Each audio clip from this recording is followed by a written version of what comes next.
Adriana. Sí. Bueno, te escuchamos. Bueno, nos pareció importante, digamos, todas las novedades que pudiera haber, que pudiéramos encontrar en farmacología vinculadas a la neurobiología. Y uno de los temas novedosos para nosotros, y que nos pareció importante saber, es el tema del cannabidiol. Porque, digamos, cuando hablábamos entre nosotros veíamos que había un enorme desconocimiento y desinformación al respecto, y esto ha generado terribles controversias entre abuso y terapéutica, entre marihuana versus terapia canábica.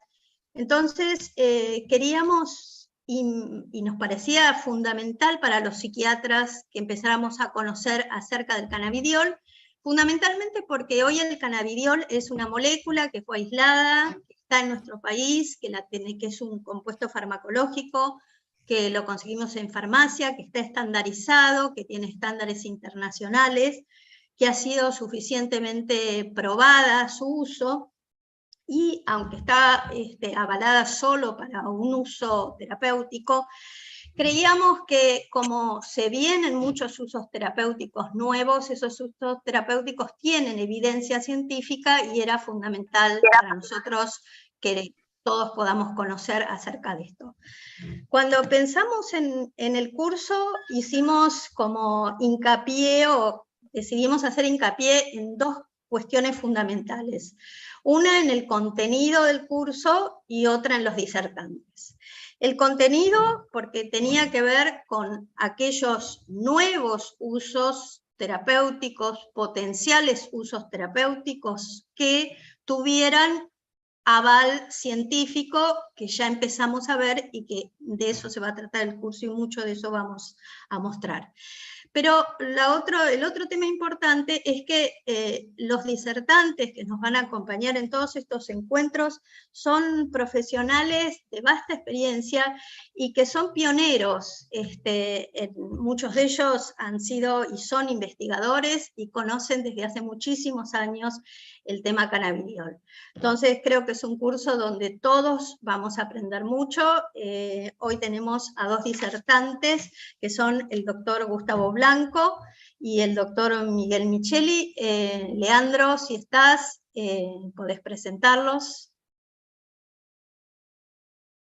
Bueno, si no, en primer lugar, será el doctor Gustavo Blanco, que nos va a hablar. Hola, estoy, Adri, ¿qué tal? Muy buenas noches a todos. Bueno, la verdad es que es un honor y es un privilegio haber llegado a esta instancia de poder armar el curso y de que se haya concretado. Le agradecemos al Departamento de Neurociencias de LEA, sin el cual tal vez no hubiese sido posible llevarlo a cabo, y a nuestra sociedad madre, la APE, desde el capítulo que preside Adriana Rivetti, que es de Psiquiatría Biológica.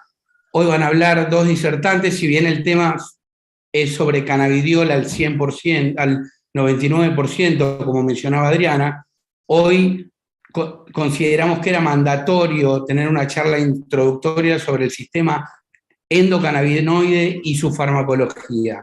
Por eso convocamos a disertar a los doctores Gustavo Blanco y Miguel Micheli. Gustavo Blanco, que va a hablar del sistema endocannabinoide, va a iniciar este módulo y consecuentemente la segunda mitad va a ser la disertación de Miguel. Gustavo es creador y jefe de la Unidad de Diagnóstico y Tratamiento de Dolor del Instituto de Neurociencias de la Fundación Favaloro, es director y docente del curso superior universitario anual de posgrado de Medicina del Dolor de la Universidad de Favaloro, y es profesor adjunto a cargo de la asignatura de Medicina del Dolor de la carrera de Medicina de la Universidad de Favaloro. Gustavo se dedica muy activamente a la docencia y a la educación, tiene vasta experiencia en un tema tan controvertido como es el dolor, que hace un tiempo lo estudiábamos como un síntoma y hoy ya se contempla como una entidad en sí mismo. de difícil abordaje, de poco conocimiento, de poca difusión, lo cual lo ha llevado a participar en múltiples eventos nacionales e internacionales. Así que bueno, te damos la palabra, Gustavo, adelante. Gracias, Leandro, gracias, Adriana, y gracias a la asociación por esta invitación y por desarrollar este proyecto que me parece más que interesante. En el acceso directamente a mi presentación, voy a ir comentando algunas cosas acerca de lo que es esto del sistema endocannabinoide. Entonces, vamos a ver ahí. Como siempre se demora un poquito, aparecen algunas palabritas. Vamos a ver si aparece, pero todo eso es natural. En el Zoom es natural esto. Que no te responda rápidamente. Pero la idea...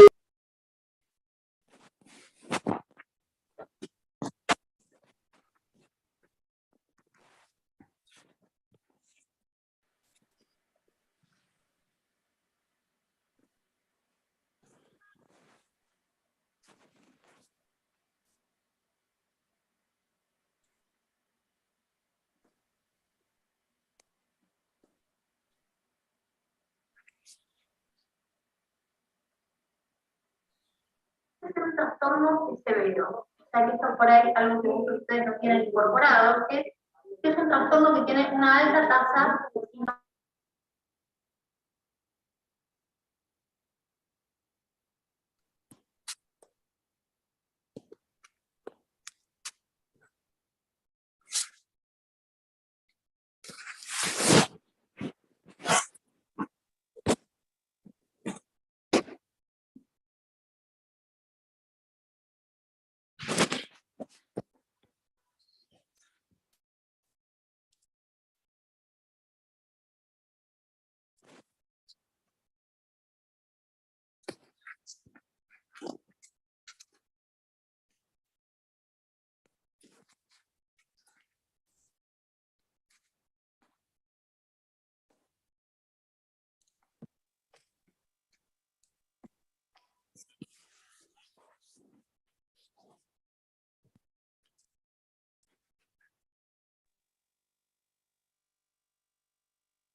Pedimos Bueno, disculpas. el doctor Gustavo Blanco tuvo un inconveniente tecnológico. Miguel, ¿estás ahí? Vamos a iniciar con tu disertación, Sí, no hay que problema. es sobre la farmacología del sistema endocannabinoide. Es biólogo, farmacólogo, especialista en medicina del dolor y cuidados paliativos, es subdirector de la carrera de médico, especialista en farmacología de la Facultad de Medicina de la UBA, es coordinador de la Comisión de Farmacología Clínica y Comisión de Estudio y Tratamiento del Dolor, y es instructor del Essential Pain Management World Federation of Societies of Anesthesiologists. Así que bueno, Miguel, inicia con tu charla sobre la farmacología del sistema cannabinoide. Está bien. Bueno, buenas noches. Gracias por la invitación. Vamos a ir compartiendo la pantalla.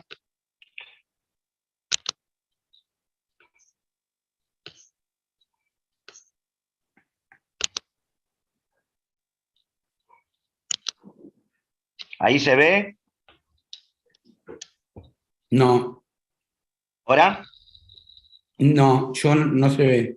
No, todavía no. A ver, esperemos. ¿Ahora? Sí.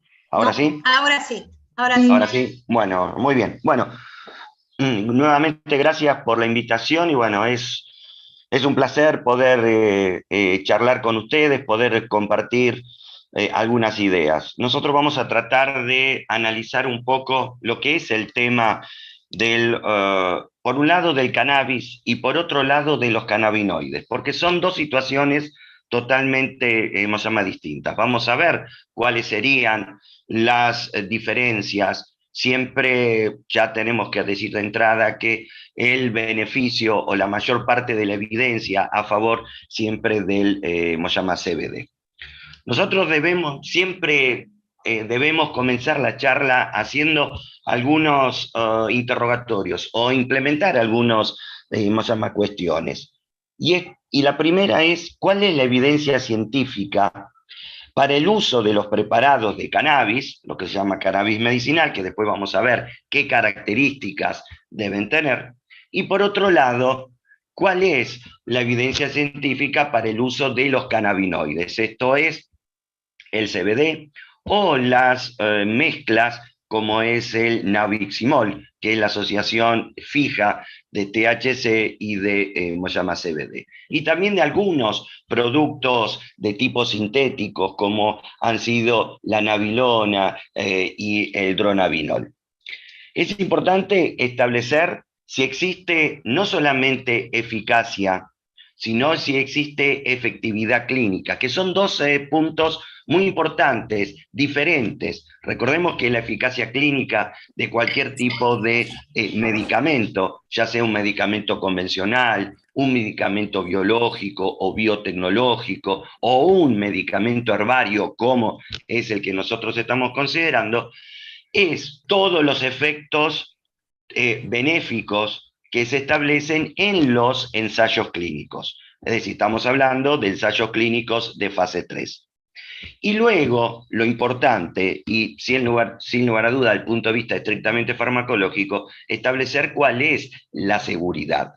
La seguridad clínica, que está relacionado con la posible incidencia, desarrollo de efectos adversos. Y acá es importante establecer la diferencia entre lo que es seguridad a corto plazo, a mediano plazo y a largo plazo. Recuerden que la seguridad a corto plazo se llevan a cabo en los ensayos clínicos de fase 3, por ejemplo. En cambio, la seguridad clínica a mediano y a largo plazo, como la efectividad clínica, siempre es en la práctica asistencial. Entonces, esto es muy importante de tener en cuenta. Y hay algo fundamental para todo tipo de medicamento, y también en este caso del cannabis y del cannabidiol. ¿Cuál es? Los datos que se obtienen a partir de los ensayos clínicos no pueden extrapolarse 100% en la población general, es decir, en la población que nosotros habitualmente atendemos, a nivel de consultorio, a nivel del sanatorio, a nivel de las clínicas, de los hospitales públicos y privados. Esto es muy, pero muy importante de tener en cuenta. Es importante el tema del cannabis, sobre todo, los efectos adversos a largo plazo, porque nosotros sabemos que el cannabis está relacionado con fármacos que tienen profundos efectos a nivel cognitivo, a nivel conductual, a nivel afectivo. Por lo tanto, ¿qué pasa con ese individuo? Y sobre todo, un punto que nos interesa a nosotros, ¿qué pasa con el neurodesarrollo?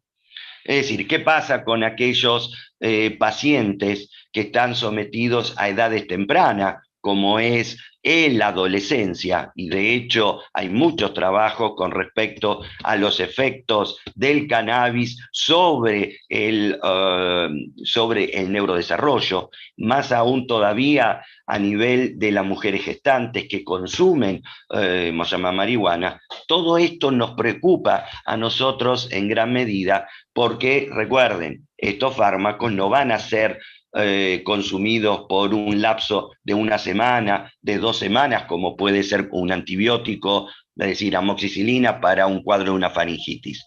Estos, vamos a ver que las indicaciones o la indicación actual autorizada por diferentes agencias regulatorias es solamente la epilepsia refractaria. Nosotros no tenemos una autorización para el uso en medicina del dolor, ni en ningún otro tipo de patología. Esto es importante de tener en cuenta. Entonces, ¿qué es lo que sucede?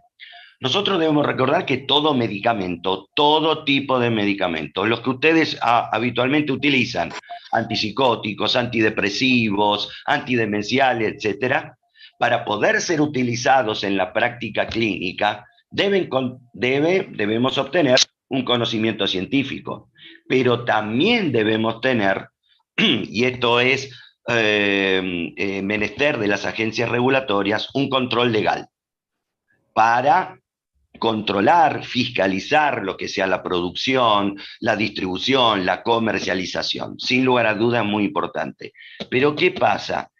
Para las plantas medicinales y los productos que se obtienen a partir de plantas medicinales, en este caso, es importante adicionar al conocimiento farmacológico un conocimiento farmacotécnico, un conocimiento farmacobotánico, un conocimiento farmacognóstico importante, porque son todas plantas medicinales. Y esto realmente es muy importante y se hizo un avance muy interesante y es lo que nosotros queríamos como del punto de vista de la farmacología, estandarizar el producto, porque nosotros sabemos que teniendo en cuenta los medios de cultivos, teniendo en cuenta qué forma de cultivo, por ejemplo, el cultivo indoor, el cultivo outdoor, la cantidad de agua a la cual está sometido y también las variedades genéticas de las plantas, el contenido de THC, el contenido de CBD van a ser muy diferentes. Y este es uno de los problemas que teníamos en el caso de la utilización de aceites de cannabis. Aceite de cannabis que tenía múltiples orígenes y no los podíamos comparar. Y de hecho hubo muchos trabajos, y los invito a entrar a la cátedra de farmacognosia de la Facultad de Farmacia y Bioquímica, en la cual se interesó por este tema para ver qué contenido tenían de cada uno de estos principios activos en las diferentes muestras que se usaban en distintos pacientes. Y el resultado fue una amplia variabilidad en lo que respecta a concentración de THC y concentración de CBD. E inclusive, acá yo les traigo uno de los directores médicos de GW Pharmaceutical, que es una compañía farmacéutica de fusión canadiense, que es pionera en el desarrollo de productos base de cannabis. Ustedes deben seguro conocer el tema del Sativex, que es esa mezcla, esa asociación fija entre THC y CBD, que fue aprobada para la utilización en la espasticidad relacionada con enfermedades neurodegenerativas como son la esclerosis lateral amiotrófica. Él mismo, acá el doctor Russo, lo que habla, que los medicamentos, y esto lo voy a leer en forma exacta porque es realmente muy importante, los medicamentos cannabinoides deben estar estandarizados. ¿Por qué? Para obtener confianza por parte de los médicos y de los pacientes. Uno de los temas de discusión entre las diferentes especialidades médicas o directamente el personal médico es la desconfianza en qué es lo que tiene ese aceite que nosotros tenemos. Por supuesto que esta confianza debe ser transmitida al paciente. A su vez, estos determinados productos deben establecerse su eficacia, como dicen acá, en ensayos clínicos randomizados, aleatorizados, con estrictos criterios de selección, de inclusión, de exclusión, etc. Y deben seguir, por supuesto, una metodología científica adecuada. Por supuesto que el producto que nosotros debemos probar en los ensayos clínicos deben estar avalados, deben estar fiscalizados por las buenas prácticas de manufacturación y de procedimientos de agricultura.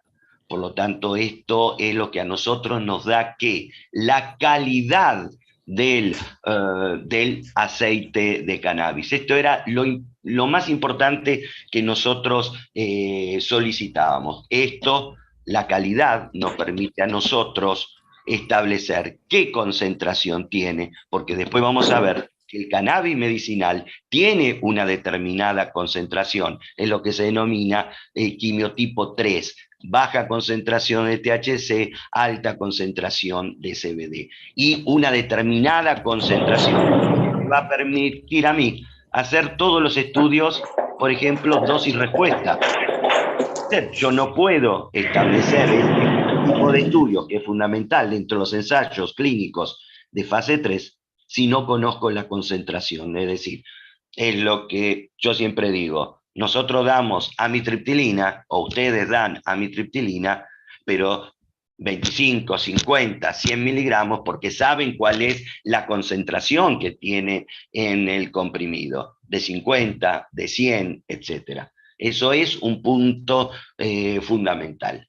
Posteriormente, una vez que tenemos esto, ahí sí ya realizamos un uso empírico. Sin lugar a duda, el nivel de eficacia y efectividad clínica es nulo. Recordemos que si nosotros exigimos ensayos clínicos, todas las etapas, investigaciones, desarrollo, en el desarrollo de un nuevo antipsicótico, de un nuevo antidepresivo, de un nuevo antidemencial, etcétera, etcétera, también nosotros debemos exigirle esto a todos los preparados vegetales, es decir, los productos que se obtienen de diferentes plantas medicinales. Por supuesto, someterlos a los ensayos clínicos y, sin lugar a duda, lo más importante, porque recuerden, no puede extrapolarse 100% en la práctica clínica, los estudios fármaco-epidemiológicos. Entonces, yo los invito a que ustedes piensen si esto se ha cumplido. Es decir, si los ensayos clínicos han sido en forma correcta, si se han realizado estudios fármaco-epidemiológicos que a mí me permitan establecer seguridad a mediano, a largo plazo, y si me han permitido establecer la efectividad clínica. Recuerden que todo esto lleva unos cuantos años, lleva unos cuantos estudios. Entonces mi pregunta es, ¿se ha realizado esto con los diferentes preparados de cannabis y de los cannabinoides? Nosotros tenemos una ley que fue sancionada en el 2017 de investigación, ¿sí? Esto no era necesario esta ley para poder investigar. Nosotros antes podíamos investigar tranquilamente. Quizás no se podían hacer ensayos clínicos, pero sí se podían hacer estudios fármaco-epidemiológicos y estudios farmacéuticos. Entonces pregunto si se han realizado, es decir, les pregunto y ustedes analicen si se han realizado o no. Toda esta preocupación de la investigación de cannabis tiene que realizarse, debe realizarse en población adulta, debe realizarse en población geriátrica y también debe ser realizada en población pediátrica. Recuerden que nosotros tenemos una entidad madre que es la Unión Internacional de Farmacología Pura y Aplicada. Tenemos el ICH, la Conferencia Internacional de Armonización de Productos Farmacéuticos. Tenemos las agencias regulatorias FDA, EMA y nuestra propia ADMAT, que nos permiten realizar ensayos clínicos en población pediátrica. No es más ya población vulnerable, ¿sí? Tiene algunos requisitos éticos, algunos requisitos legales particulares, pero significa que hay que realizarlos. Y lo interesante es, por ejemplo, faltan muchos estudios farmacológicos a nivel de la población pediátrica, pero siempre tienen que obedecer o tienen que estar guiados por estas disposiciones de los ensayos clínicos de las agencias regulatorias. La ADMAT hizo un informe rápido con respecto a los usos terapéuticos de los cannabinoides. Es un estudio realmente muy complejo. Se hizo una revisión sistemática, un metaanálisis de numerosos estudios hasta ese momento publicado, y se analizó sobre dolor crónico, náuseas y vómitos inducidas por quimioterapia, radioterapia, resistentes, que no responden a las medidas habituales. En el caso de la anorexia por HIV-Sida, la espasticidad, los síndromes epilépticos, es decir, la epilepsia refractaria. Básicamente nos este informe lo que ha visto que la eficacia de los cannabinoides es dosis dependiente. A medida que incrementamos la dosis, mayor va a ser el efecto. Pero nunca, nunca solos. Y esto es muy interesante. El uso de cannabis en la utilización solo no va. Siempre los resultados positivos fueron cuando se hizo terapia add-on, es decir, terapia aditiva. Dio resultado cuando el CBD, cuando se lo asoció con opioides para el tratamiento de dolor, dio resultado cuando se lo asoció a diferentes antiepilépticos, en el caso de la epilepsia refractaria, pero nunca solo. Lo interesante es que nunca es de primera elección, de primera opción. Por ejemplo, las diferentes guías latinoamericanas de dolor neuropático, por ejemplo, de las guías de la GIAS, de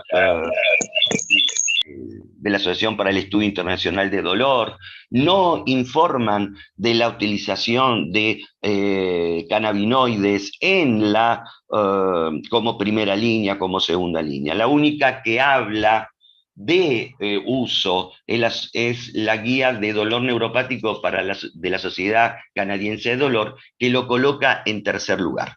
Pero no hay ninguna agencia regulatoria. El NICE tampoco, de Inglaterra, tampoco lo ubica. Esto está en consonancia con el informe que ha emitido nuestra agencia regulatoria. La marihuana es una planta alucinógena. Es una planta alucinógena, y como toda planta alucinógena, ustedes mejor que yo lo conocen, se caracteriza por generar efectos conductuales, efectos cognitivos y efectos psicomiméticos. Existen varios ejemplos. ¿Sí? El cannabis es uno de los que van a generar, pero tenemos otros, como es la beladona, muy conocida por los anestesiólogos, el estramonio también muy conocida porque a partir de esto se obtiene la escopolamina y la atropina, que en altas dosis sí genera cuadros sí, muy importantes de delirio, pero también tenemos la mandrágora, la ayahuasca, que ha traído muchos problemas en países como Colombia. Lo importante es que existen diferentes tipos de cannabis, es decir, de planta del cannabis. Esto es muy importante: el cannabis indica, el cannabis sativa, el cannabis ruderalis, pero las más importantes son el cannabis sativa y cannabis ruderalis. Tienen diferencia, y sobre todo diferencia, vean en la parte inferior de la diapositiva, que es precisamente lo que corresponde al contenido de THC y de CBD.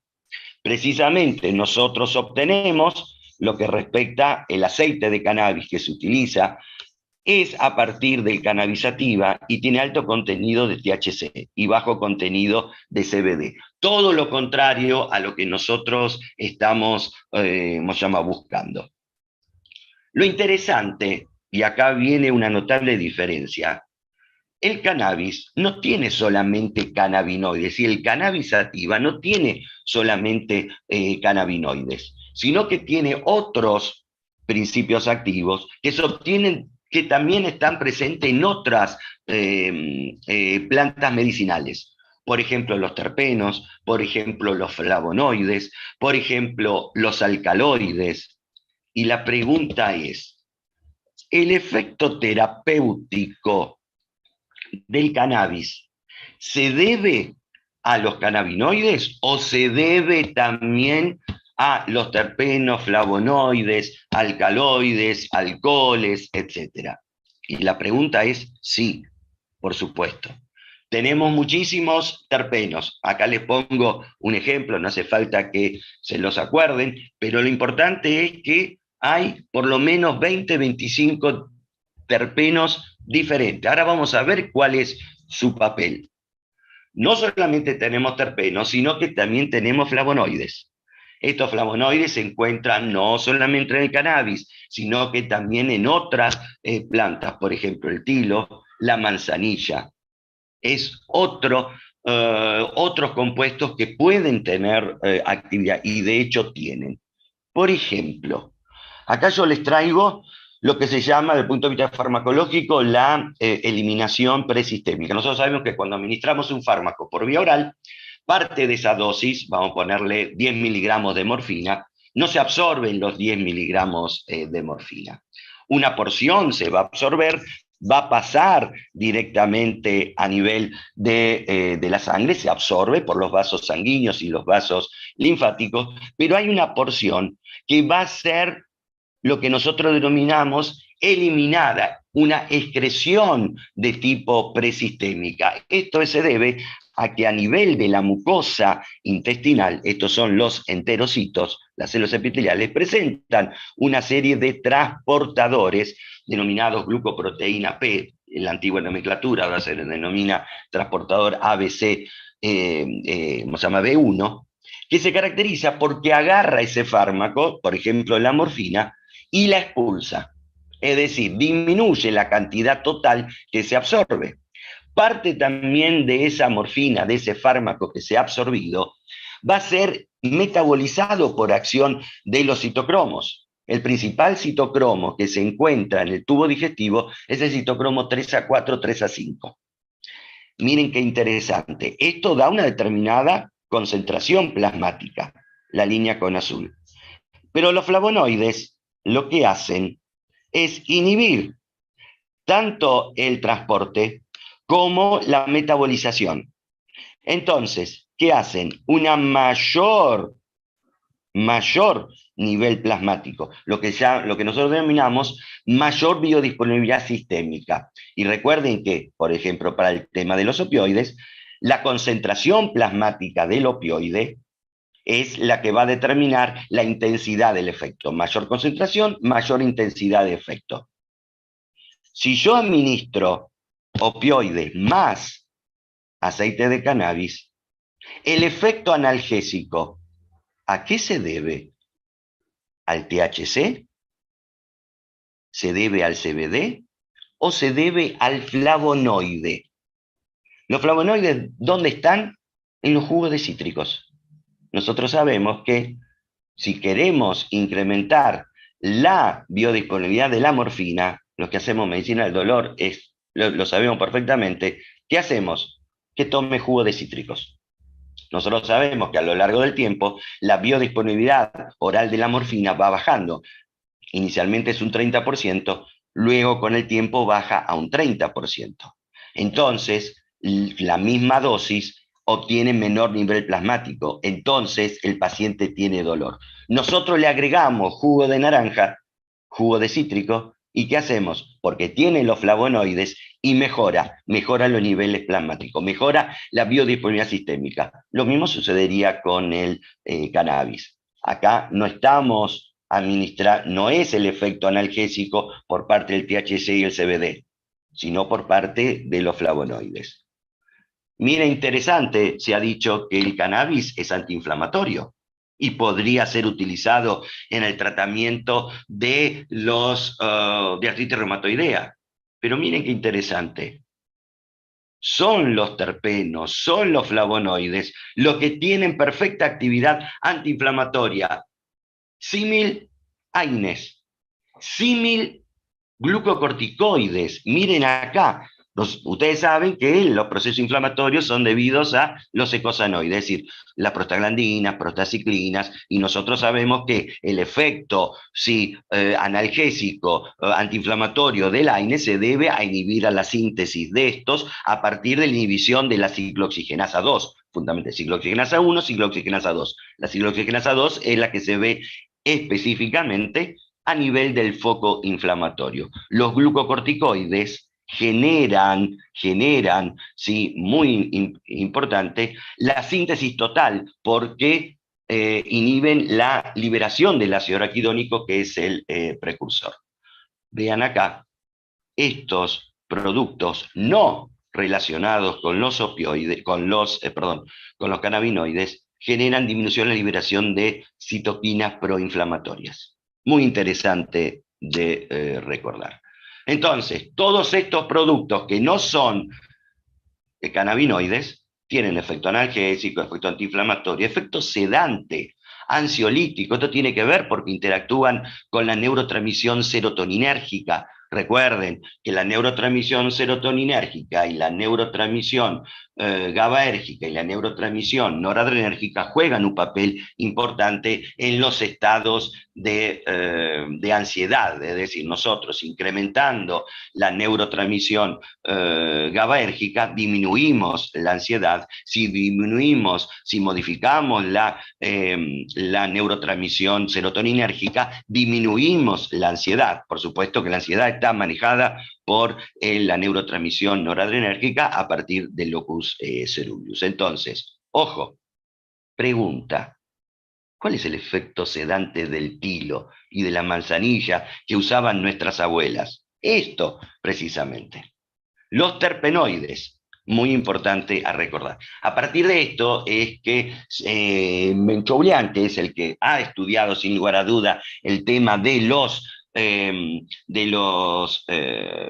cannabinoides, habla del efecto entourage, que es el efecto final es la sumatoria de los efectos parciales de cada uno de ellos. Hay que ver cuál es el más importante.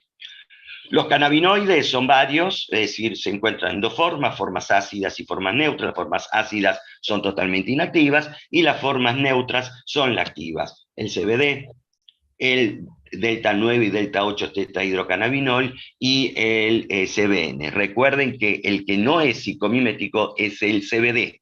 Los otros tienen actividad psicomimética. Esto es lo que yo les quería establecer, que de acuerdo a la concentración hay tres tipos. Tipo, es decir, de planta de cannabis, tipo delta 9 THC, tipo híbrido y tipo CBD. El que nos interesa a nosotros es el tipo, CBD. Es lo que se llama quimio 3, el quimio tipo 3. Recuerden que el contenido de THC no puede ser más de 0,2.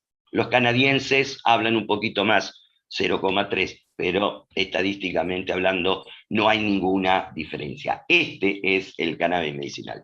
Se pueden obtener de diferentes partes, pero recuerden que el contenido de estos principios activos no es igual, se encuentra únicamente en la flor femenina.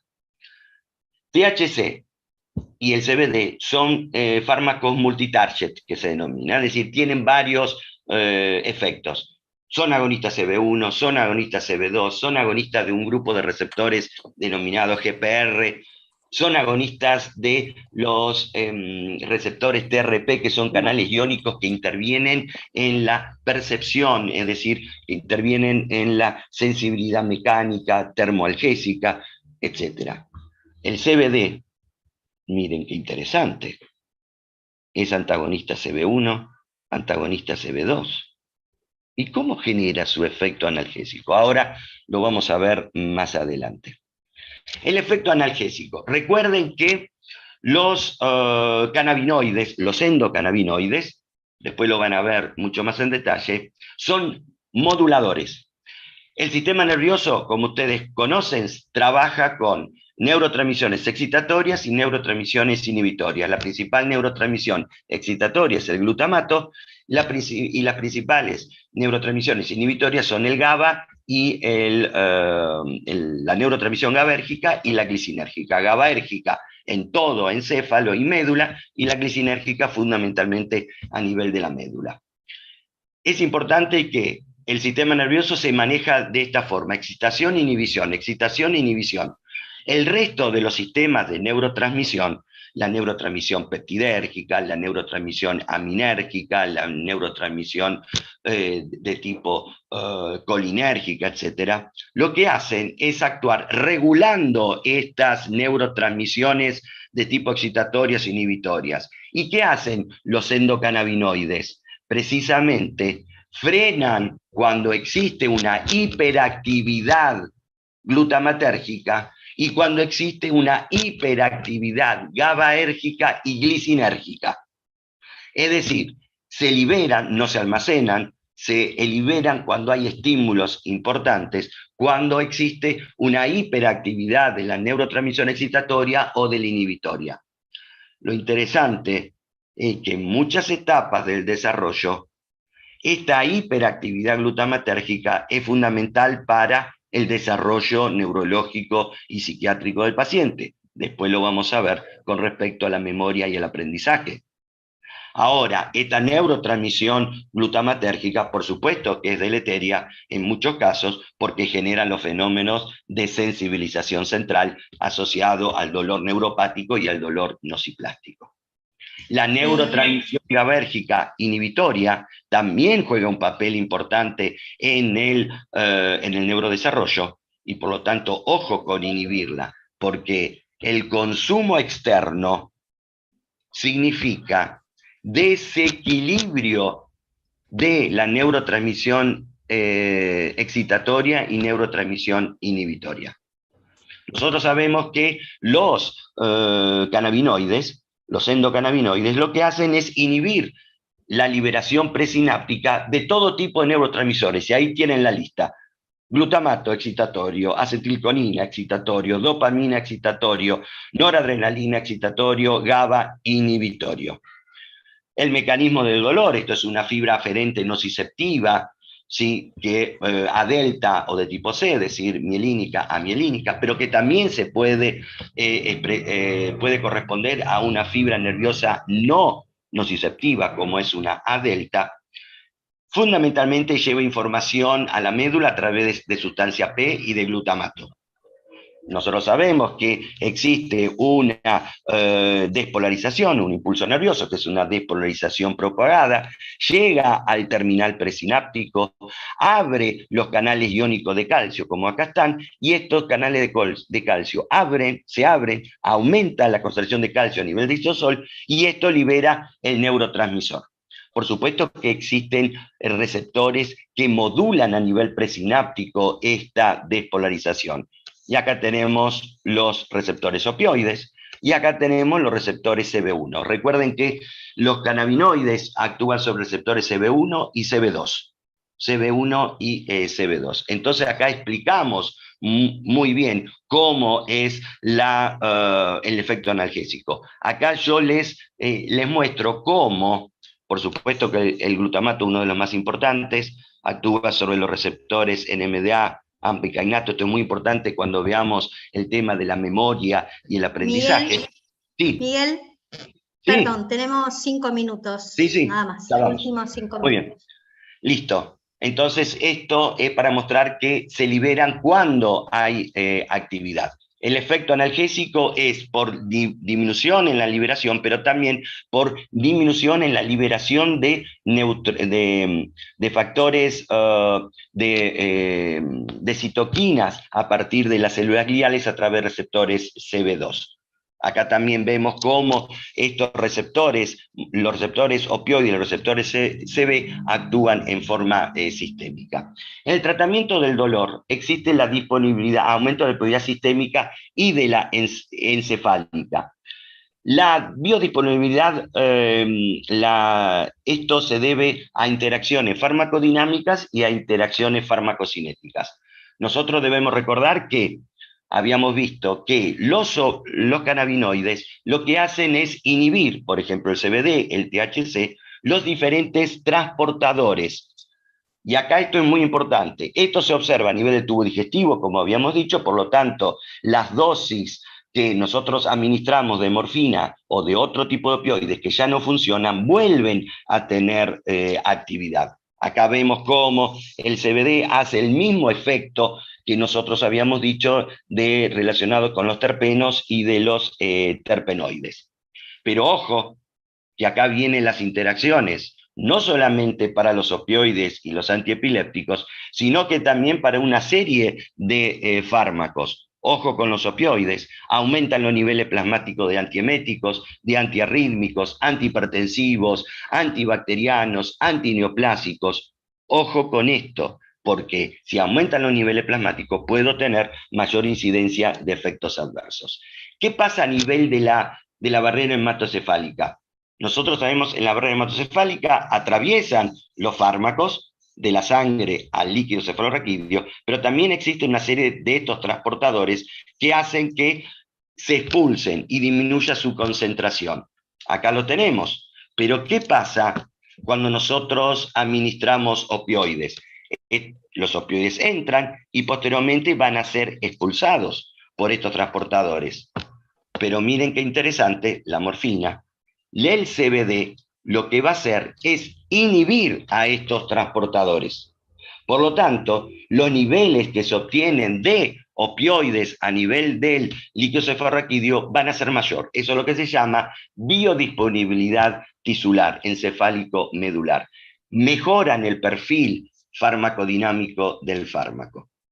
Los efectos neuropsiquiátricos, que es lo que a mí más me interesa en este punto, vemos que el CBD puede actuar sobre diferentes receptores. Miren que sobre el CB1, algunos hablan de antagonistas, pero unos hablan de agonistas inversos. Esto tiene una relación por nuevas teorías de farmacodinámica que no es importante ahora analizar, pero sí es importante sobre el receptor GABA, sí es importante sobre los canales iónicos de sodio y los canales iónicos de calcio, porque esto favorece el efecto de tipo antiepiléptico.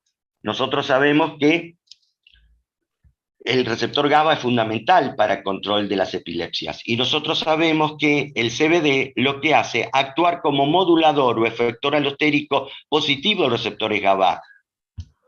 Si ustedes se acuerdan, los barbitúricos, las benzodiazepinas, los hipnóticos Z actúan de la misma forma. Ojo que se potencian. Ojo que se potencian. Entonces mejoran el perfil. Y luego tenemos lo verdadero, que es farmacocinético, ¿sí? En la cual se ha visto la inhibición de enzimas que intervienen en la metabolización de ciertos antiepilépticos y los transportadores. Acá vemos cómo los tres principios más importantes de los cannabinos, del cannabis, cómo modifican cada uno de estos citocromos. Por lo tanto, aumentan sus niveles plasmáticos. Se ha visto que modifican la concentración de los antiepilépticos. Lo vamos a pasar acá rápido. En esta diapositiva se ven diferentes antiepilépticos como nivel basal, se mide en concentración plasmática, se mide en área bajo la curva, se lo toma nuevamente con el CBD y una segunda toma luego de tratamiento continuo con CBD, y vemos que los niveles aumentan notablemente. Y por lo tanto, ¿qué aumenta? La eficacia. Y acá vemos los niveles plasmáticos, como sin CBD, con CBD.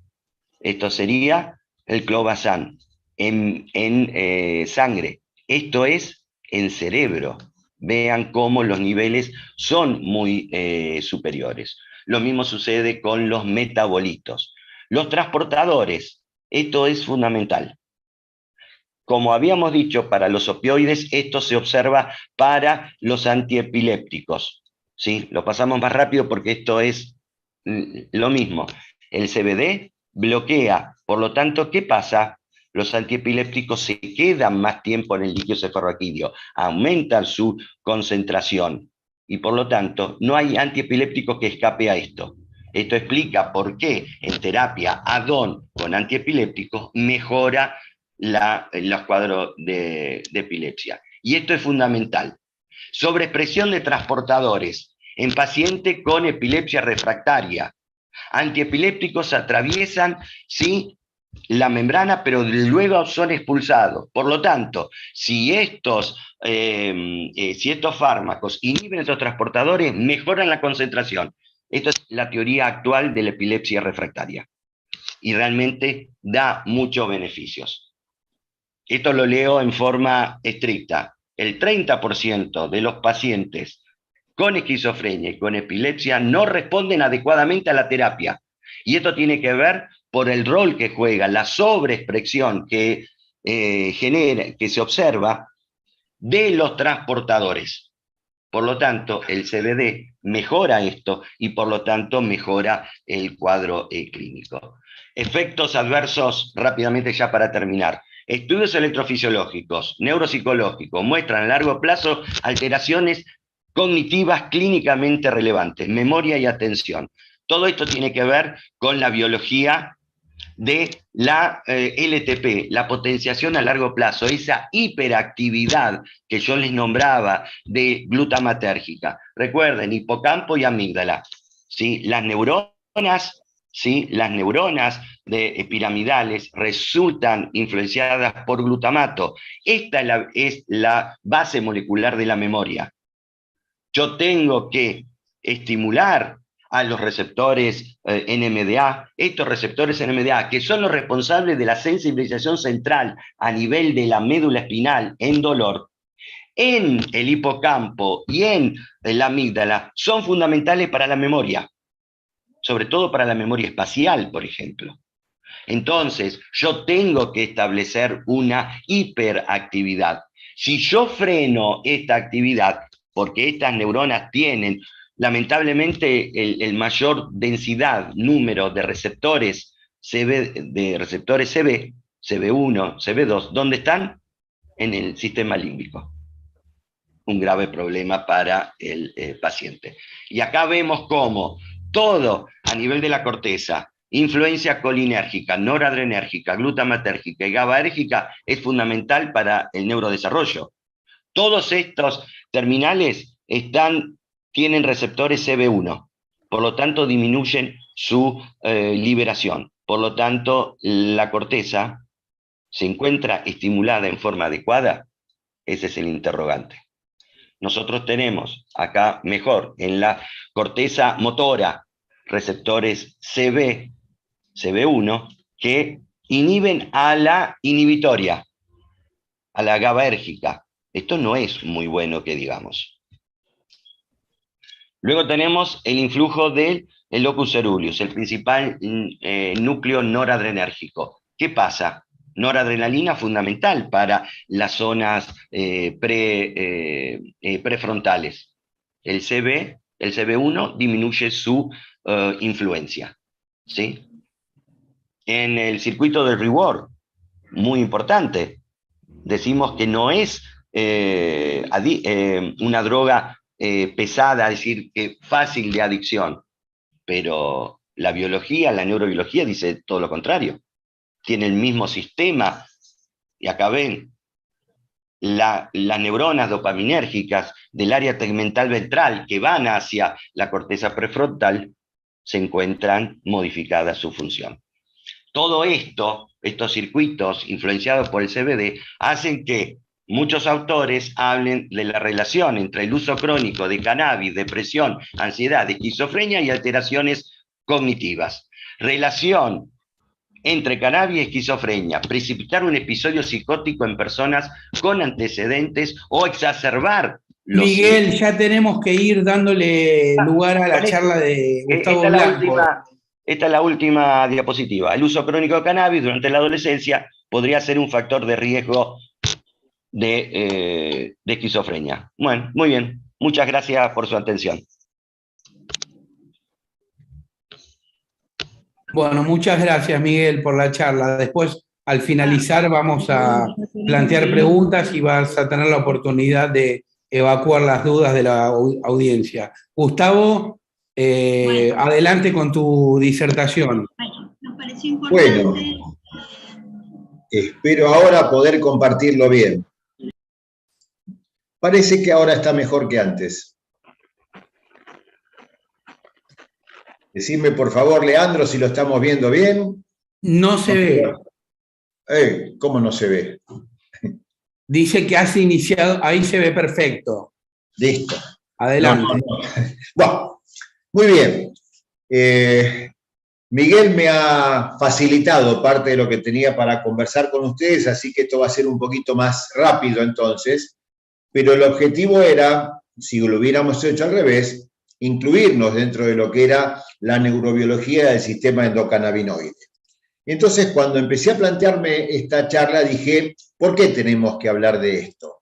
Fundamentalmente porque en los últimos años hemos tenido una enorme evidencia que este sistema llamado endocannabinoide actúa en la neurobiología de las enfermedades neuropsiquiátricas, situación que los compromete seriamente a todos ustedes.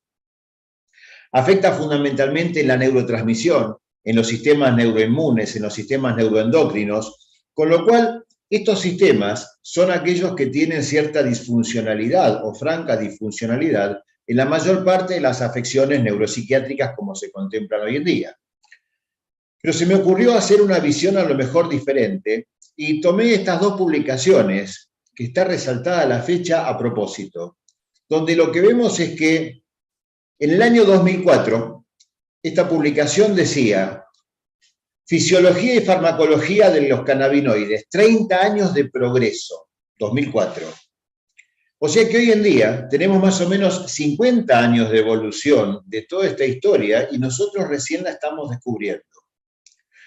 Esa otra publicación que dice el sistema nervioso endocannabinoide, una oportunidad única para intervenciones terapéuticas, del año 2001.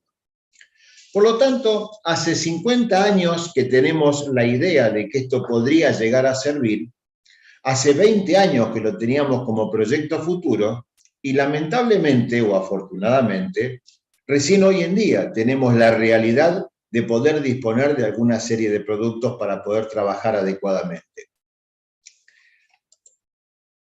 Entonces, se me ocurrió jugar un poco con las palabras y plantear que lo que estamos viendo no es la evolución histórica, sino que es una revolución histórica, donde hemos pasado en un corto periodo de tiempo, 50 años no es tanto, 50 años no es nada, de mirar las cosas desde afuera.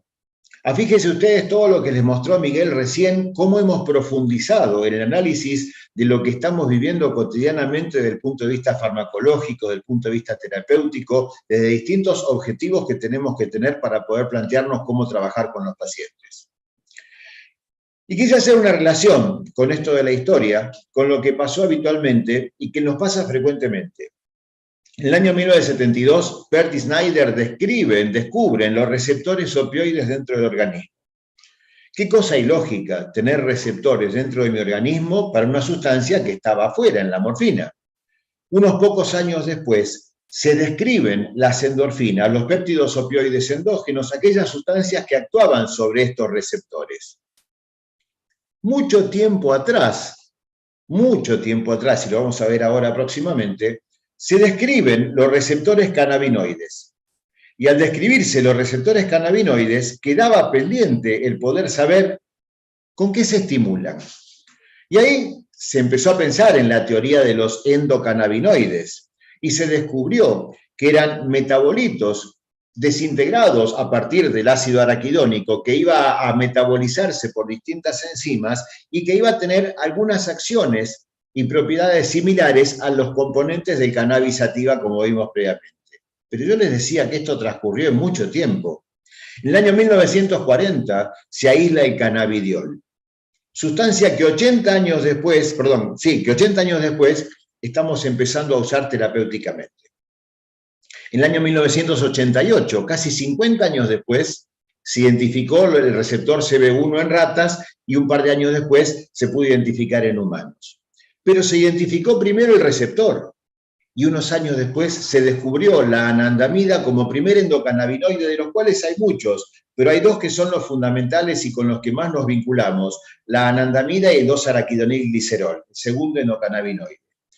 Y es recién, desde el año 1995, que nos vamos a dar una idea integral de lo que es el llamado sistema endocannabinoide.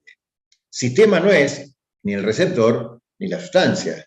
Sistema llamamos a la agrupación de los receptores cannabinoides, que identificamos claramente los 1 y los 2, los receptores 2, a las sustancias endocannabinoides, que van a ser aquellas que van a actuar sobre estos receptores, pero también a todos los pasos metabólicos y las enzimas metabólicas de este sistema endocannabinoide. Y estos receptores cannabinoides son llamados receptores de tipo GPCR, receptores vinculados a la proteína G, que son receptores transmembrana que entran y salen varias veces, la membrana 7 veces, y permite esto tener una vinculación con el medio extracelular bastante importante y bastante rápida. Voy a tratar de no hacerlo tan farmacológico, sino hacerlo un poco más dinámico.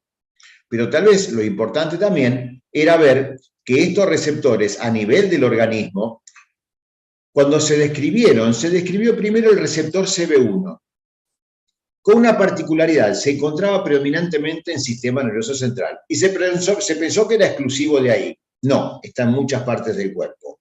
Así como los CB2, vamos a ver después, que se describen primero en el aparato, en el sistema inmunológico, pero también forman parte del sistema nervioso central.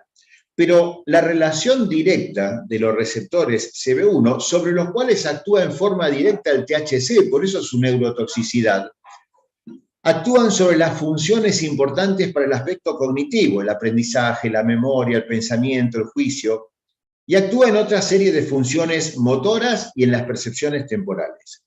Pero lo importante es que la activación de estos receptores actúa, modula, como bien decía Miguel Micheli previamente, modula la liberación de numerosos neurotransmisores a nivel central, tanto excitatorios como inhibitorios. Acetilcolina, noradrenalina, serotonina, glutamato, GABA, dopamina, y en lo de la dopamina, como bien decía recién, actúan los mecanismos de compensación, y la pérdida, la disfunción de la acción de la dopamina va a llevar justamente a una serie de procesos y alteraciones desde el punto de vista neuropsiquiátrico. Más allá de actuar sobre el aspecto de la nocicepción, que es un tema que probablemente ustedes lo tienen como un colateral, no es el tema primordial para ustedes. Pero como bien decíamos, también los receptores CB2R actuaban a nivel del estado inmunológico del individuo, y están fundamentalmente en todas las células vinculadas con el aspecto inmunológico, y actúan modulando esa liberación de las citoquinas proinflamatorias. Pero todo depende un poco de cuál es el estímulo que están percibiendo, porque la acción proinflamatoria puede convertirse en antiinflamatoria. Y un dato muy importante, pero muy importante, es que estos receptores tienen una presentación estándar, por llamarlo de alguna manera, a nivel de las células de la glía en el sistema nervioso central. Las células de la glía son células llamadas inmunológicamente quiescentes, o sea que están quietitas, tranquilitas, no tienen mayor inconveniente, hasta que ocurre un fenómeno que despierta esa reacción inmunológica del individuo. Y estas células de la glía van a participar en todo lo que es la llamada neuroinflamación.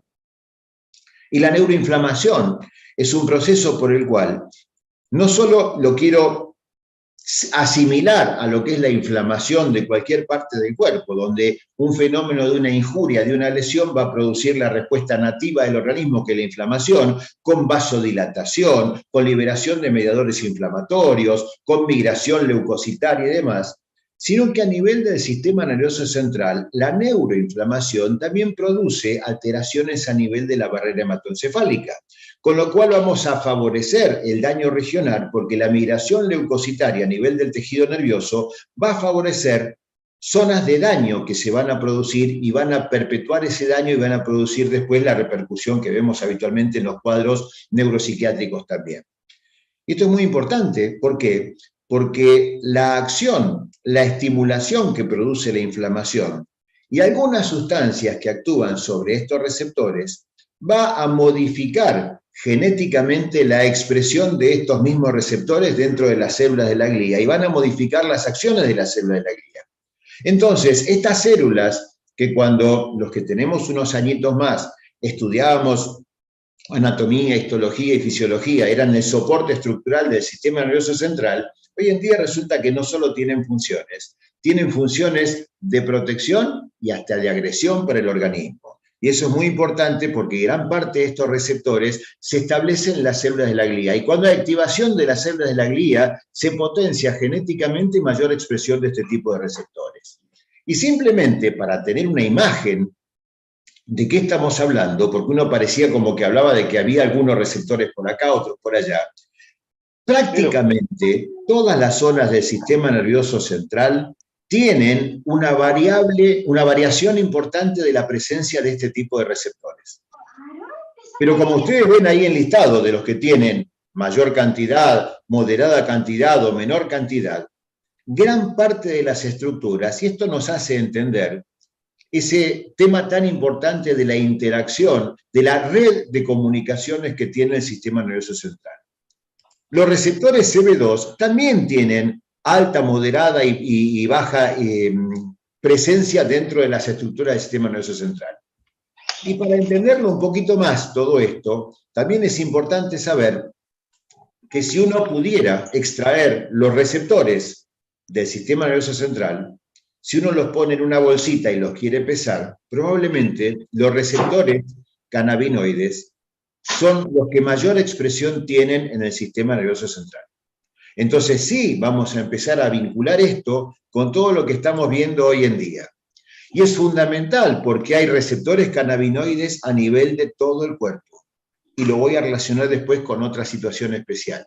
Pero fundamentalmente a nivel del sistema nervioso central y sobre todo del cerebro, vamos a vincular a los receptores cannabinoides con las funciones de nocicepción, de adicciones a distintos fármacos, de neuroprotección, de transmisión neurológica, de las alteraciones del estado de ánimo, de lo que es la cognición, de lo que es la neuroprotección y lo que es la modulación neuroinmunológica de todas las afecciones que tenemos. Y ahí empezamos a pensar qué importantes que son estos receptores, sobre los cuales hace un montón de años que teníamos idea, y resulta que recién ahora estamos empezando a ver el panorama. Por eso esa imagen que yo les ponía, de que parecía como que estábamos mirando hacia el cielo, a las estrellas, y ahora estamos profundizando dentro de la célula, pero en lo personal creo que nos falta muchísimo todavía. Nuestras estructuras endocannabinoides principales, ya les dije dos, la anandamida y el 2-araquidonilglicerol, tienen una estructura muy parecida a las otras que también tienen menor implicancia dentro de los procesos fisiológicos, o al menos hasta ahora no se han visto. Pero a pesar de tener una diferencia importante desde el punto de vista espacial y químico con los fitocannabinoides o exocannabinoides, resulta que las acciones que se despiertan son similares, no son iguales.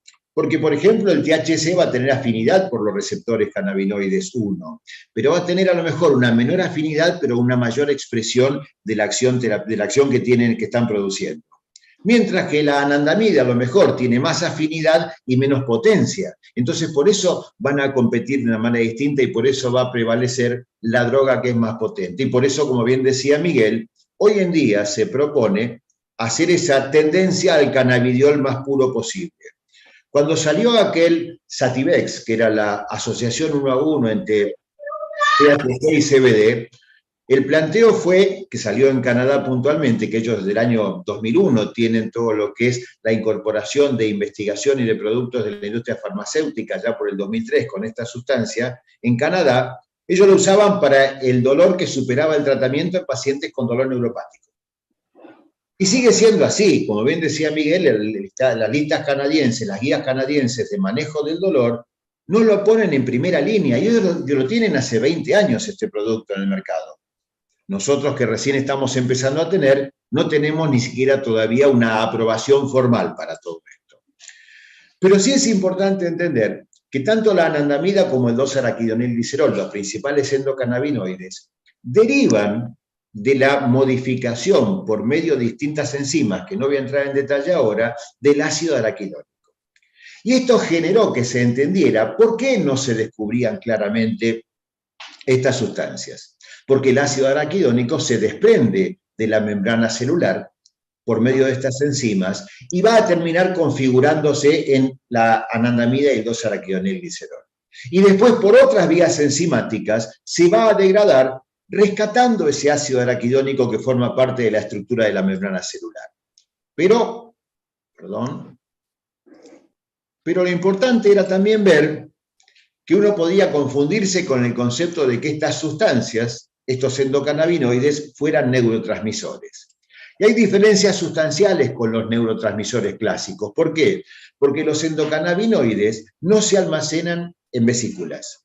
Y tienen un fenómeno de producción que es cuando se genera el estímulo que va a activar su producción, están a demanda.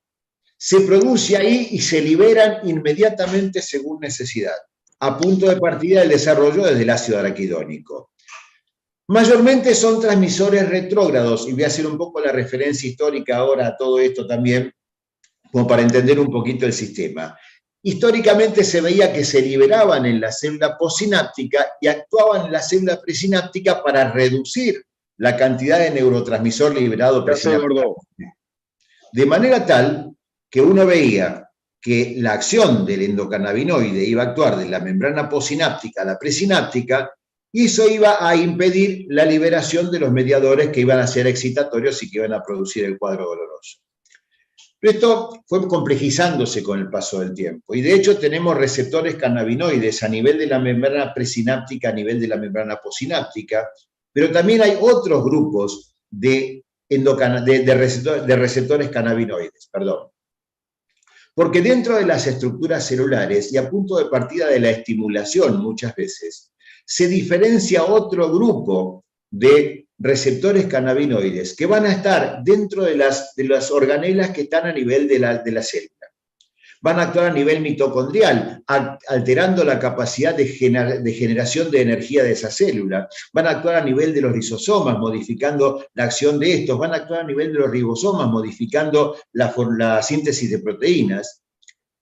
Y lo que se ha observado mayormente es que aquellos receptores cannabinoides que actúan dentro de las organelas celulares no son los constitutivos de la membrana, como que hubiera dos grupos diferentes de estos receptores. Pero sí, lo que vemos es que la activación del receptor cannabinoide a nivel de la membrana celular va a reducir el AMP cíclico, va a reducir el calcio intracelular, y en las otras sustancias que están dentro de la célula va a producir otras alteraciones que van a modificar la función celular. Ezequiel, si podés bloquear el sonido, te lo vamos a agradecer. Bien. Cuando hablábamos recién, gracias, cuando hablábamos recién de todo esto que estaba diciendo, lo vinculaba fundamentalmente con la protección a nivel neurológico de las células. Y los receptores cannabinoides actúan también en lo que es el proceso de diferenciación celular. Entonces, partiendo de células neurológicas o de células neurales indiferenciadas, el sistema endocannabinoide va a producir la diferenciación de estos grupos neurales, llevando a que luego se active la formación hacia grupos de neuronas, de astrocitos, de microglía y demás. Y va a actuar en todo lo que son los progenitores de las células neurales para favorecer también los mecanismos de neuroreparación. Pero ojo, porque esto también puede alterarse. Entonces sí, vemos que a nivel de la utilidad de los cannabinoides, endógenos, exógenos, depende de lo que podamos lograr sobre las células madres neuronales, hay una serie de implicancias fisiopatológicas. Porque actuando adecuadamente o convenientemente para nosotros, los cannabinoides van a tener una cierta acción antiexcitotóxica, antiinflamatoria, antioxidante, que a lo mejor será una asociación con los flavonoides, como decía Miguel, probablemente. Pero esto va a llevar a un mantenimiento del pool celular de células madre. Va a llevar a la diferenciación de las células neuronales y gliales y va a llevar a lo que es la interacción con otros sistemas neuromodulatorios. Va a modificar la plasticidad neuronal, el balance de los neurotransmisores, la capacidad de remielinizar, por lo tanto estamos hablando de reparación y de protección del tejido neural. Vamos a favorecer la supervivencia a nivel de las células de la glía y de las neuronas. Por eso es tan importante la investigación que se desarrolla hoy en día a nivel de lo que es accidentes cerebrovasculares, isquemia cerebral y cannabinoides, y va a favorecer justamente la maduración neuronal y la protección de las células. Pero, como veíamos recién, y lo vinculo con lo que vimos anteriormente, cuando se produce un fenómeno irritativo, un fenómeno inflamatorio, dolor, enfermedad neurodegenerativa y demás, vimos que se activaba la estimulación de estas células de la glía. Las células de la glía pueden tener distintos mecanismos de activación. Una llamada activación clásica, activación normal, que se produce cuando hay un fenómeno irritativo, y cuando hay una injuria la respuesta es la inflamación. Por lo tanto, la activación clásica de las células de la glía va a favorecer la liberación de mediadores inflamatorios, la expresión antigénica, la llamada neuroinflamación, la fagocitosis y demás. Pero hay una opción de generar un desvío de esta acción de las células de la glía, que estaban en estado de equilibrio en ese momento, y llevarlas a lo que es la activación alternativa. Y esto se produce tanto a nivel de las células de la glía, de la microglía, como de los astrocitos y la oligodendroglía también. Y esta vía alternativa, que se puede corregir gracias a la acción sobre los receptores CB2, nos permitiría dirigir esa acción glial hacia los fenómenos de resolución de la neuroinflamación, a la reparación tisular, a la regeneración de todo esto y a la eliminación de los detritus celulares. Justamente ahí está donde, si tuviéramos la posibilidad, podríamos elegir para qué lado hacerlo. Se me escapó, acá estamos. Pero también tenemos que entender que en lo que se vincula con todos los procesos neuropsiquiátricos, es importante entender que la acción del sistema endocannabinoide a nivel del estrés va a producir una serie de alteraciones que son completamente diferentes dependiendo si estamos ante una situación aguda de estrés o ante una situación de estrés crónico, lo mismo que en las situaciones de estrés postraumático.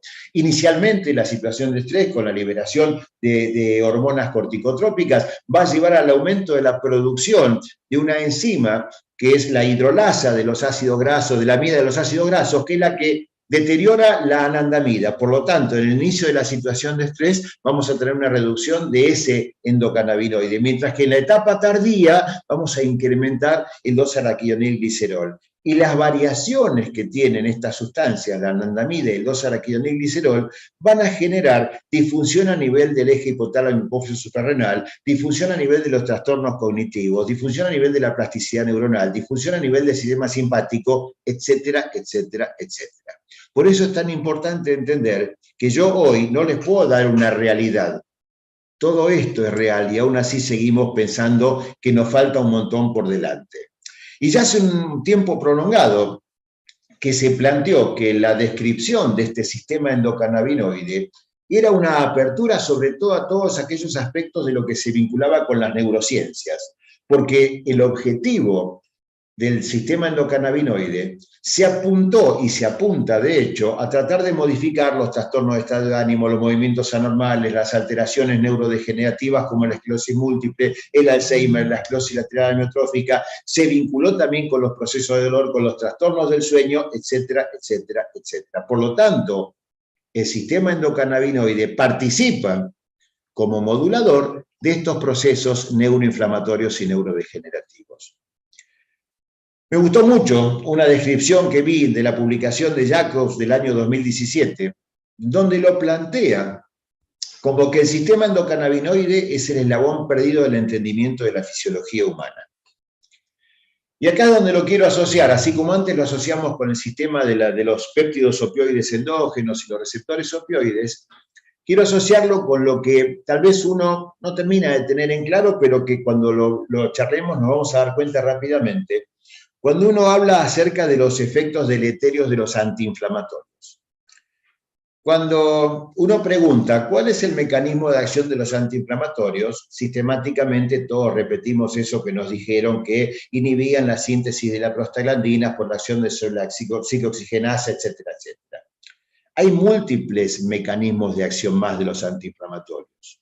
Pero probablemente el mecanismo de producción de los efectos secundarios de los antiinflamatorios más tóxico es justamente ese mecanismo. ¿Por qué? Porque la inhibición de las prostaglandinas constitutivas va a llevar al deterioro de las funciones corporales de la que se les ocurra. Voy a la más pequeñita de todas. Las prostaglandinas actúan en la movilidad de la colita del espermatozoide. Por lo tanto, la inhibición de las prostaglandinas, el uso de antiinflamatorios puede producir infertilidad. Desde ahí en adelante todo lo que quieran, no es solamente que me da acidez, que me daña el riñón o que me puede producir un infarto, puede afectar cualquier parte del cuerpo. ¿Y por qué hice relación con esto? Porque el sistema endocannabinoide es tal vez el principal regulador, modulador y restaurador de todo lo que sucede a nivel de la fisiología humana. Porque es una enorme cantidad de receptores celulares que actúan no solamente por lo que hemos visto con los mecanismos que vimos, porque la interacción de los cannabinoides endógenos no es solamente sobre el receptor, porque los receptores CB1 y CB2 son los que conocemos, pero estas sustancias también actúan sobre otros moduladores, otros receptores del grupo GPCR, actúan sobre receptores TRPV, como bien lo decía antes Miguel Micheli, sobre canales de sodio, sobre canales de calcio.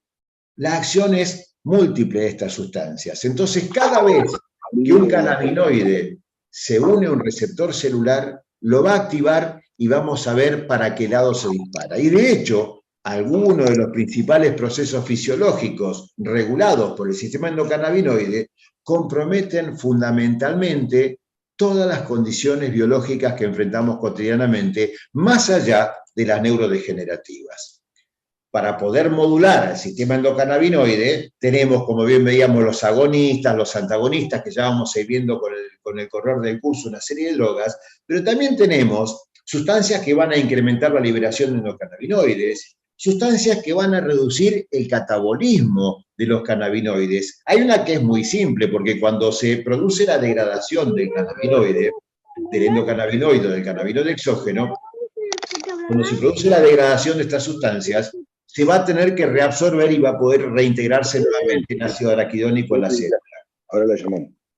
Ezequiel, nuevamente te pido que cortes el micrófono. Gracias. Entonces, ¿qué pasa con esto? Cuando uno lo que hace es impedir ese mecanismo último, lo que vamos a hacer es hacer que permanezca más tiempo la acción farmacológica, por ejemplo, de la anandamida y del 2-araquidonilglicerol. Y sin ir más lejos, un producto de uso cotidiano, en lo que yo hago, que es dolor, como el paracetamol participa en el enlentecimiento de la degradación de la anandamida y el 2-araquidonilglicerol. Por eso va a potenciar la acción farmacológica de otros analgésicos. Entonces uno decía, el cannabidiol. El cannabidiol me plantea una duda matemática hoy por hoy, porque 1 más 1 no me da 2 con el cannabidiol. 1 más 1 me puede dar cualquier número en este momento. ¿Por qué? Porque como vimos antes, y esto era hace mucho tiempo, hace unos 10 años atrás, se veía que los caminos que podían activarse por los endocannabinoides sobre distintos receptores comprometían no solo los receptores CB1 y CB2, había otra serie de estructuras que estaban comprometidas, generando una serie de efectos que iban a ir más allá de una simple vía de señalización, como veíamos. Y hoy en día, Lía, por favor, ¿podrás cortar el micrófono? No sé por qué es tan difícil a veces cortar los micrófonos. Y hoy en día lo que vemos habitualmente es que hay un montón de acciones vinculadas al cannabidiol que va a actuar no solo en los receptores CB1 y CB2, que en realidad el THC actúa sobre el receptor CB1, bien digo. Y el cannabidiol va a actuar como modulador alostérico predominantemente de este tipo de acciones. Entonces sí, vemos que podemos tener acciones agonistas, antagonistas, antiinflamatorias, inflamatorias, y vamos a actuar sobre distintos mecanismos, sobre la vía de la serotonina, sobre la vía de los canales de sodio, sobre la canales TRPV, con lo cual esto nos permite entender lo poco que sabemos hoy en día de lo que estamos hablando. Estas son algunas de las acciones potenciales del CBD, del cannabidiol, que como vimos era multitarget, era multimodal, podía actuar en un montón de aspectos y fundamentalmente, como les comentaba recién, como modulador alostérico del THC. Por eso, hace muchos años atrás, cuando recién empezábamos con la investigación de los productos farmacéuticos sobre la vía de los cannabinoides, y la asociación era 1 a 1, no encontrábamos muchas veces que tuviera tanta toxicidad desde el punto de vista farmacológico como el consumo de la marihuana propiamente dicha. ¿Por qué? Porque el cannabidiol producía cierta protección contra la neurotoxicidad del THC, pero superar ciertas proporciones vimos que no tenía demasiada utilidad. En las últimas décadas, el sistema endocannabinoide generó gran interés por su potencial aplicación en múltiples patologías.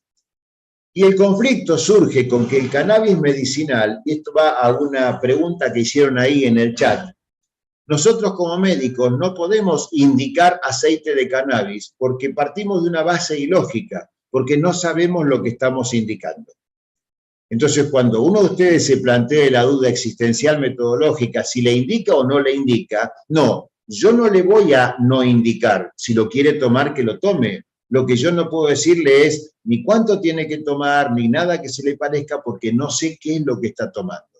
Porque el aceite casero y muchos aceites industriales que dicen ser aceite de cannabis no tienen nada, y cuando es aceite de la planta va a tener una proporción de THC que es lo que nosotros estamos dejando de lado para que se entienda de una vez por todas.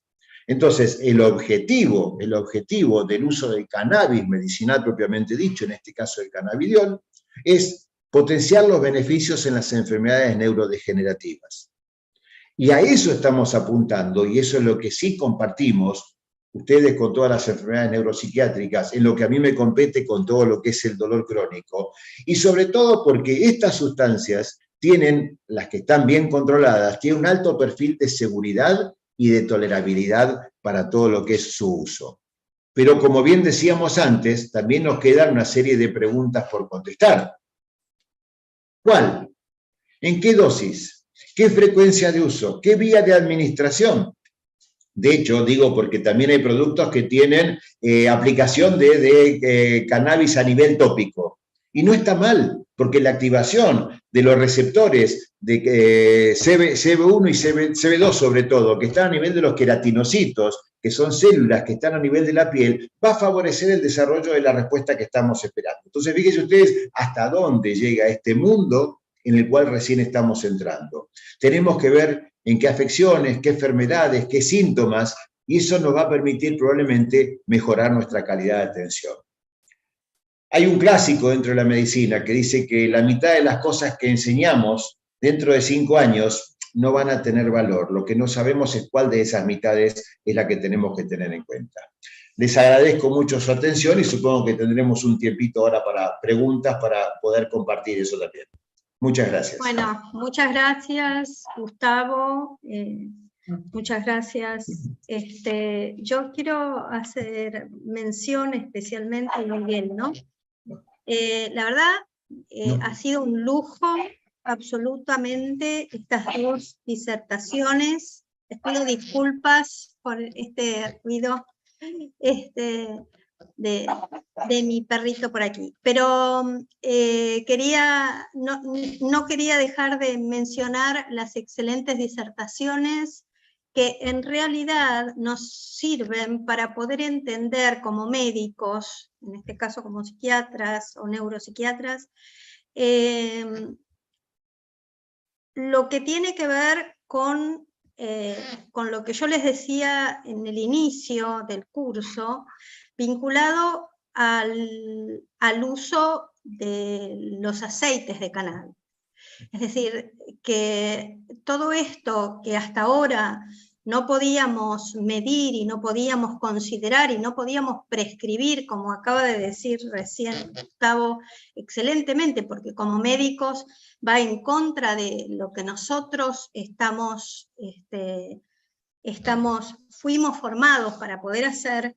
Hoy podemos, sí, porque hoy tenemos un producto medicinal que, como también mencionó Miguel, y para dejarlo muy en claro, que el principio activo, o sea, el cannabidiol, es el único principio activo de la planta del cannabis que no tiene actividad simpático-mimética. Así que bueno, les invito a, si tienen preguntas para hacernos, que las pueden mencionar por el chat.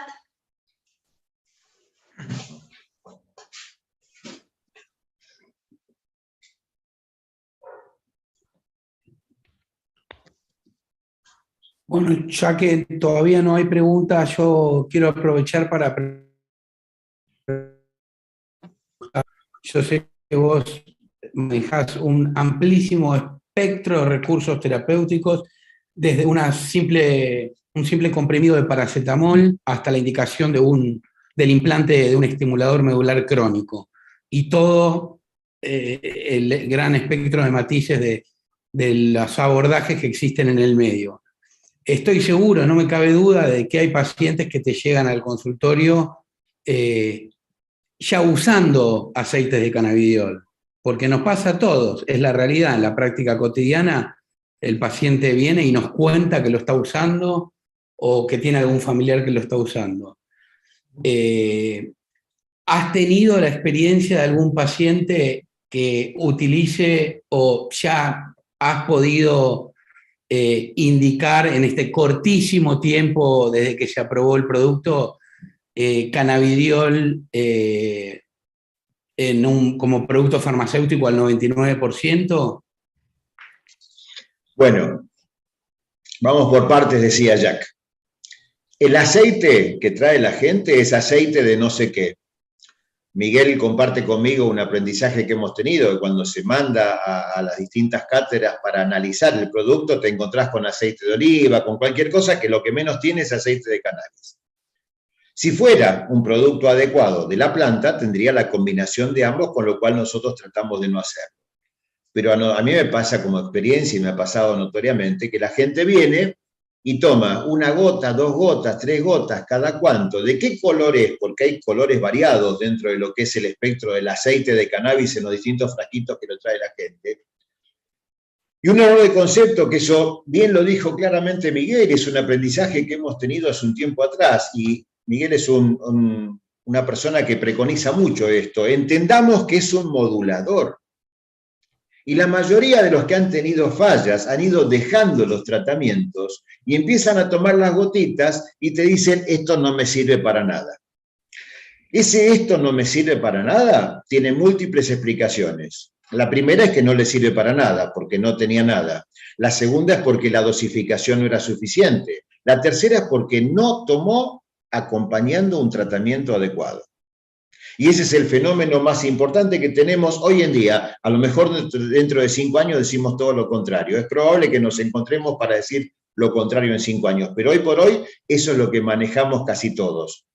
Entonces, sí es frecuente eso, sí es frecuente que hayan venido, y cuando yo les he propuesto, que en los últimos tiempos me he volcado un poco, hace no mucho tiempo atrás, hubo un webinar de un médico colombiano, que la gente de ELEA lo tiene, y les aseguro que es espectacular escucharlo a este médico, no me acuerdo el nombre, dentro de 10 años voy a estar peor, así que no me preocupa, y que planteó cómo utilizarlo en otras patologías que no fueran la epilepsia refractaria, porque como bien dijo Miguel, la autorización 2017 para tratamiento de epilepsia refractaria, sobre todo en niños. Cuando lo usamos nosotros, que yo empecé a usarlo hace no mucho tiempo atrás, cuando apareció el cannabidiol como comercial, como producto comercial en la Argentina, aprobado por ANMAT, etcétera, etcétera, tampoco teníamos una clara idea, y hoy en día, para dolor al menos, sabemos que una dosis de 100 miligramos día, entre 100 y 150 miligramos día, es la dosis que tendríamos que tener como dosis techo, dosis máxima para acompañar otros tratamientos. Entonces sí lo he empezado a usar en algunos pacientes que con algún tratamiento ya establecido tenían muy escasa respuesta, y acá, oh maravilla de la naturaleza, no fue que a todos les fue bien. A algunos les mejoró el cuadro doloroso y a otros no les hizo absolutamente nada, habiendo llegado a los 100 miligramos día, que uno empieza con 0,1 mililitro, 10 miligramos cada 12 horas, y cada 3 días le vas aumentando de a 0,1 mililitro hasta llegar a 0,5, 50 miligramos cada 12 horas, y si ahí no tuviste respuesta, busquemos otro camino. Entonces sí lo estoy haciendo, sí lo estoy aplicando en aquellos casos que el tratamiento previo no me está dando resultado, pero de ninguna manera como tratamiento único. Aquí hay 2 preguntas que en realidad, bueno, tienen que ver con el uso del cannabidiol en autismo y en ansiedad, y si tienen experiencia. Yo quiero mencionar que parte del curso, digamos, de las próximas clases, tienen que ver justamente con los nuevos usos terapéuticos potenciales, entre ellos, por ejemplo, ansiedad y autismo, así que serán clases próximas. Pero bueno, si ustedes pueden contestar esto, ya sabemos que tenemos el Cambis, que es el producto medicinal, digamos, el producto farmacéutico que podemos prescribir, pero si ustedes tienen experiencia en ansiedad y en autismos. Yo hago solo dolor, Miguel, que es además farmacólogo y demás, tiene mucha más experiencia que yo, pero también se dedica a la parte de dolor, así que no sé, Miguel, ¿vos qué dirás? Acá hay una cosa importante a tener en cuenta, lo que se vino diciendo. Hay muchas referencias bibliográficas. Hay muchas referencias bibliográficas con respecto a mecanismos de acción, referencias bibliográficas con respecto a indicaciones terapéuticas, potencialmente terapéuticas. Lo importante es que muchas de las cosas que nosotros leemos son realizadas in vitro. Es decir, mucho de los que se dijo en este curso tiene que ver con estudios in vitro y tiene que ver con estudios en animales de experimentación, y sobre todo en preparados biológicos, es decir, órgano aislado, tejido aislado. La pregunta es siempre, ¿esto se puede extrapolar al ser humano? Mi primera cuestión.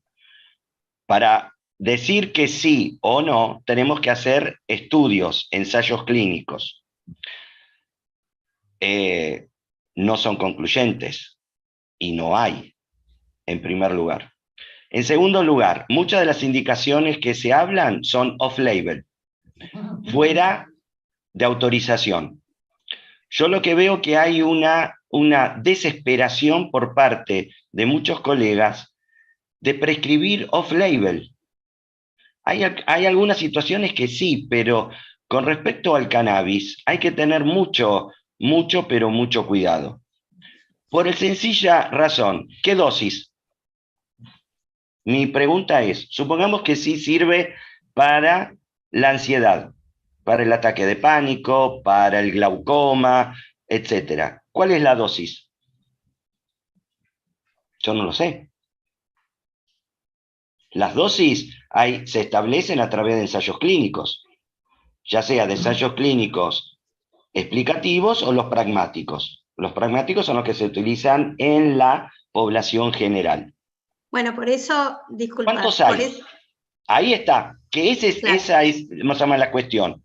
Cuando uno hace los estudios de dosis de referencias y todos los medicamentos, independientemente del que sea, el CBD, la aspirina, la metadona, la lidocaína, lo que sea, hay que hacer estudios de escalado de dosis, que se llaman, para obtener cuál es la dosis media, promedio, que es la dosis en la cual va a responder la mayor parte de las personas.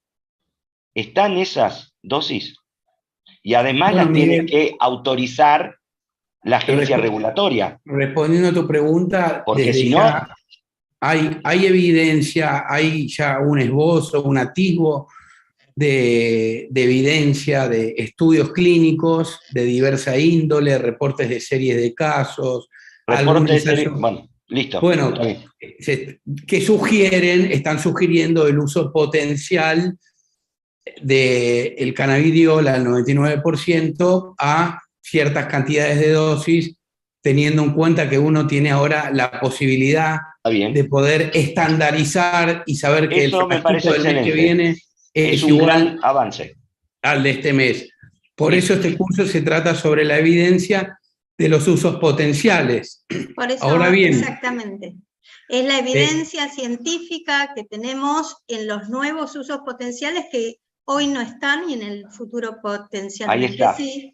Y lo que significa y que es poder dejar en claro la práctica off-label y cómo se debe hacer una práctica que siempre sea avalada.